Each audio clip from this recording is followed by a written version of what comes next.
And welcome back. As I promised you, we have two wonderful guests in the studio here, and it's a real honor for me to introduce to you the Minister of Energy from the Kingdom of Saudi Arabia. It's absolutely wonderful to see you.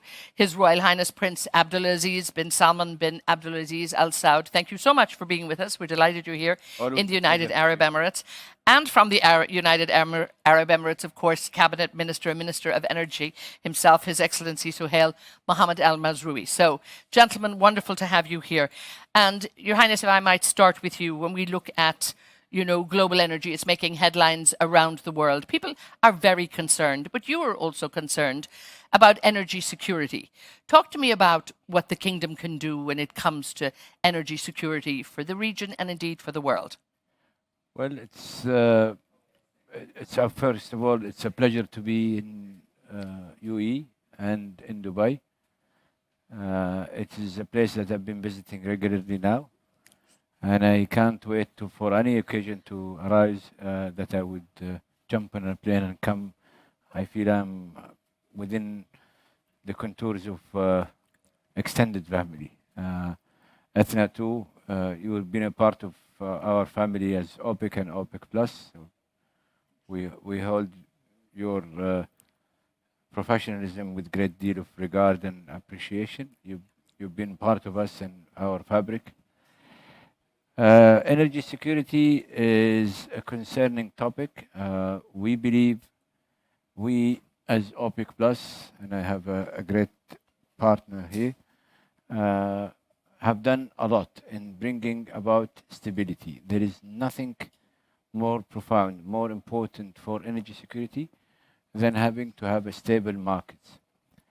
Those who are not copying us as OPEC Plus need to copy us. I have quite a few statistics to share with you at a later point, which makes me, as a chair of OPEC Plus, a very proud person, which make all of us as OPEC Plus countries a proud people and proud countries, because we are demonstrating a great deal of seriousness and attentiveness to what it takes to energize an economy, and how much others are lagging when it comes to that. But we also energy to attend to energy security, you have to use every source of energy, and you have to be profoundly caring about which countries should choose what type of energy. Should be the prerogative of that country, depending on its endowments. I think tabooing a source of energy or being too selective would be damaging, and would not be recognizing the economics of what you need to do. Profoundly energy security that does not lead to maintaining a sustainable economic prosperity, economic growth, and in our case, as Saudi Arabia,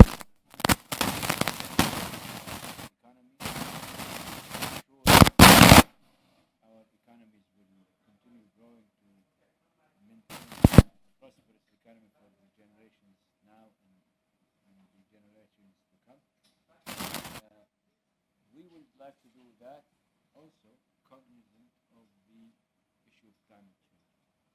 None of us as Saudi Arabia or UAE or many of our OPEC Plus countries is not worried and concerned about climate change. I think we have a little mic problem, so let them see if we can do it. Perhaps I'll bring His Excellency Al-Mazrouei in, well, maybe they can have a look at that.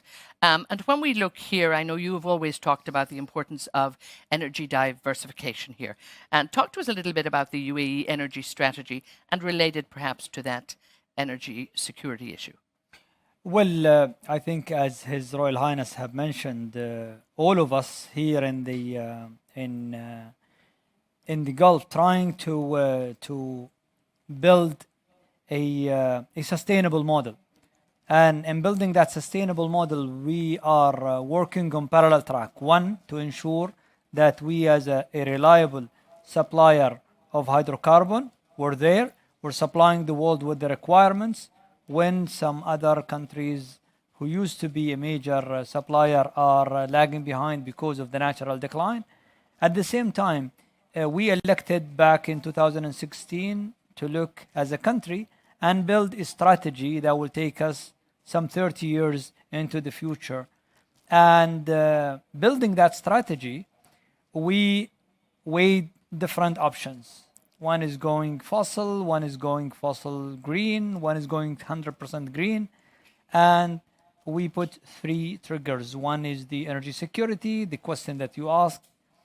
And the second is sustainability. We knew that the world will be facing some challenges in the future. Third was the affordability of the people. And we came up with a strategy that we announced since 2017, going 50% green by 2050, and reducing 70% of our emissions, going with the gas. But what's important as well is that would save us around $191 billion of the 353. So we were supposed to spend $53 billion on fuel plus capex, but going 50% green would save us the 191 or almost 60% of the budget. And that was an eye-opener for many countries. Since then, I think both the United Arab Emirates, Saudi Arabia have been not only doing things at home, but also positively influencing other countries to adopt renewable energy. We have an outstanding companies like Masdar and others in Saudi Arabia. We have an outstanding partner here with us in UAE in demonstrating that renewable energy and going renewable is also a way to affect other countries. We're working, I think, in more than 40 countries probably together, and I think this is what the world was not expecting from us. As a conventional producer, they were not expecting that we will go and help other countries diversify their energy toward green. And I think that's what's so important. Now, you personally, and I think very passionately, you launched the Saudi Green Initiative. It's something you were committed to. You're looking at the net zero commitments. But I get the feeling that the rest of the world is maybe a little bit impatient. This is going to take time, the energy transition. But, you are committed and you have taken action. Tell us just a little bit more about that. I think we're down to the handheld, yes. I honestly don't see ourselves doing anything than being an exemplary for so many countries.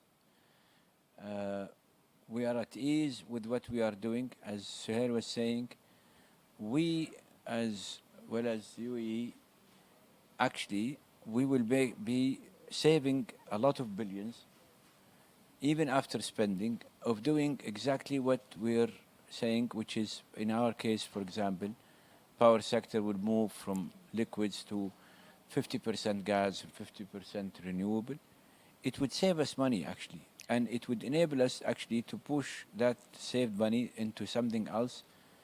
The Green Initiative or the Middle East Initiative are ideas that the Crown Prince himself, Prince Mohamed bin Salman, put together, NEOM and everything else. It was not, it is not trying to take Saudi Arabia to a beauty shop. It is more to do with a conviction that we need to do all of the above because there is a solid economic case for all of us. We cannot have a place like the Red Sea project or NEOM without being too careful about what you do to the environment. There are cheap solutions and least cost solutions such as greening, and that's why we have a good chunk of the Middle East Initiative and the Green Initiative Saudi is about greening. It is about adapting. The circular carbon economy that we have been advocating and also will be demonstrating. In fact, we are demonstrating so many of these things already. I'll give you an example. We're running the most efficient, successful efficiency program that is reduce. We are talking as Aramco today. It stands either rank number 1 or 2 in the world in terms of reduction of methane emissions. But we want the ecosystem and the enablers and the focus. People are not focusing about emission reduction. People are focusing about picking and choosing a source of energy. Now, for people to be included and for inclusiveness and comprehensiveness has to be there. This is what we are been advocating. That is, we should focus on emission reduction of all greenhouse gases, and we should use technology, because technology will derive both. It will become much more efficient and much more cost effective, and also pioneering to create these technologies. That's why we're doing the circular carbon economy, and the component of it, the carbon sequestration, air capture, and so many of these things. It just so happens also in the circular carbon economy, there will be money that will be made, because in the concept of reusing and recycling, carbon and gases will be utilized. They will become a material to be monetized, as opposed to be something that the world we're running out of solutions. Look at what is happening in the so-called transitioning that is happening elsewhere. It is disruptive. And if it is disruptive to the economy, if it is disruptive to sustainability, if it is disruptive to the well-being of the citizen here and there and elsewhere, it should be reconsidered. And talk to me a little bit about the UAE's involvement and its participation on the circular economy as well. And I love the fact that you say when it makes money, it makes sense and it'll bring the investors in. But if you can carry that on in terms of the circular economy. I think you cannot not engage in circular economy if you are into saving money and saving the environment at the same time. The circular economy is a great way to create jobs as well. It's a great way to show example and lead by example. We have so many projects since we started just talking about it, and it all makes sense commercially. If it does make sense commercially, and now we have an international commitment, and we have pledged our commitment of net zero. I think we will do more, and we are doing more, and we are enabling as a regulators the private sector and incentivizing them to do more when it comes to circular economy. And I think others are watching and copying and catching up. So it has been a positive movement. And whenever they see us as the largest two economies in the Middle East doing these things, I think others are adapting and learning, and we're spreading that learning as much as we can. Now, we look at Saudi Arabia at the moment, and there's a great move for economic and industrial transformation and advancement as well. Where does the energy transition sit within the great move forward? Because there's so much going on in the kingdom. It is part of it. It's, as Suhail was saying, it's saving money, it's creating jobs. I see it in the energy ecosystem.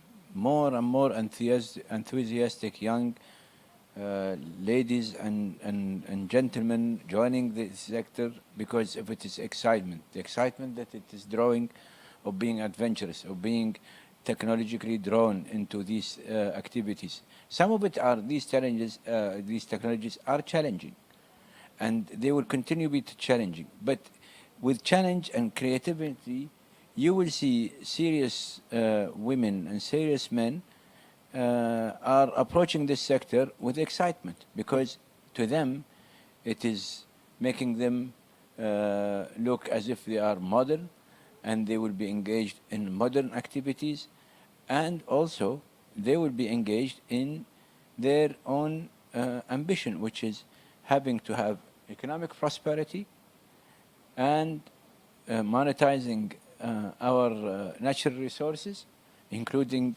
wind and sun, which is a natural resource, by the way, and also advancing the diversity of the economy. We have to do the whole thing mindful of the fact that actually if there is something to talk about in this event, look at what we are doing, the two of us. We're taking a proactive role. We're engaging in events. As for us, we have engaged in the Net Zero Forum that the US has created. We are engaged now on the methane initiative. In both, we want to showcase what we are doing as exemplaries. So as the UAE, we have nothing to hide. We're nothing shy. We're not actually, we're proud of what we're doing as opposed to being shy from what we're doing. Look at our NDC. We issued it before the last COP. By the book and by the Paris Agreement, we don't have to issue it.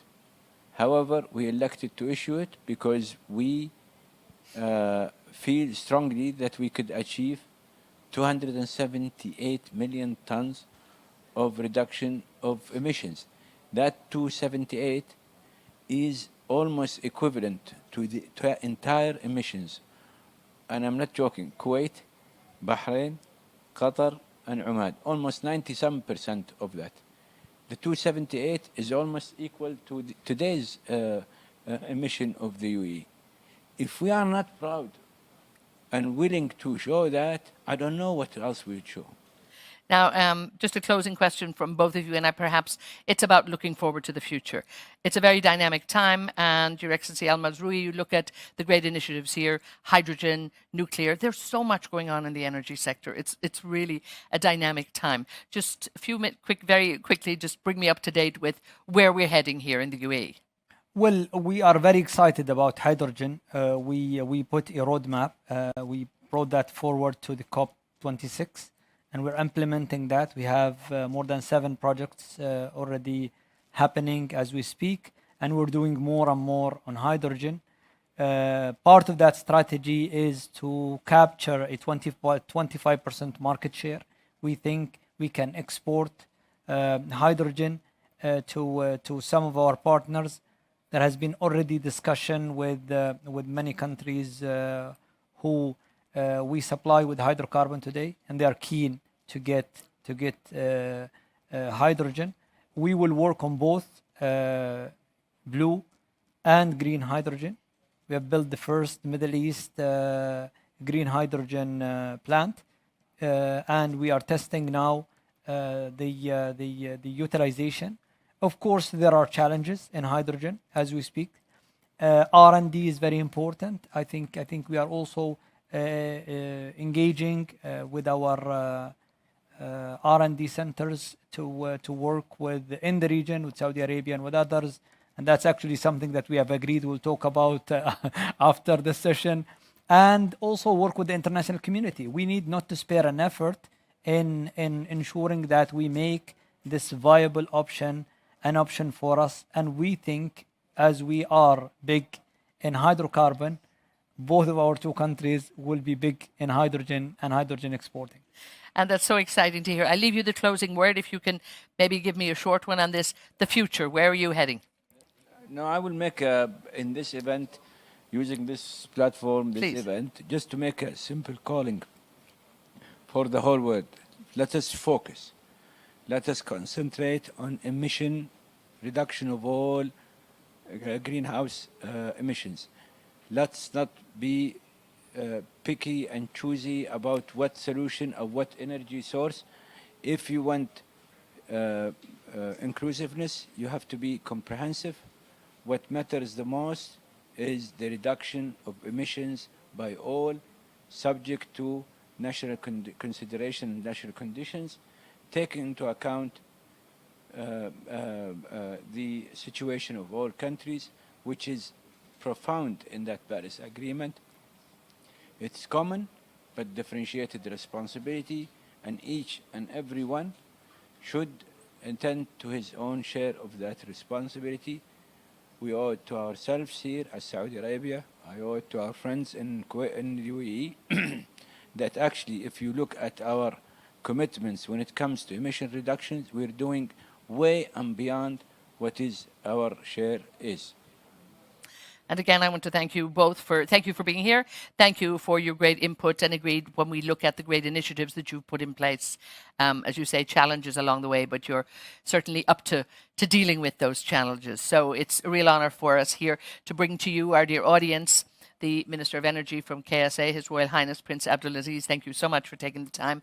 And also from the US, the UAE here, of course, His Excellency Suhail Al-Mazrouei. Lots of work for you both, gentlemen. I know you're hugely busy in terms of your agenda, so we're very grateful that you took time to stop off here, particularly during Abu Dhabi Sustainability Summit. Thank you so much. Thank you. And we'll take a quick break. We'll be back in just a couple of minutes. Stay with us.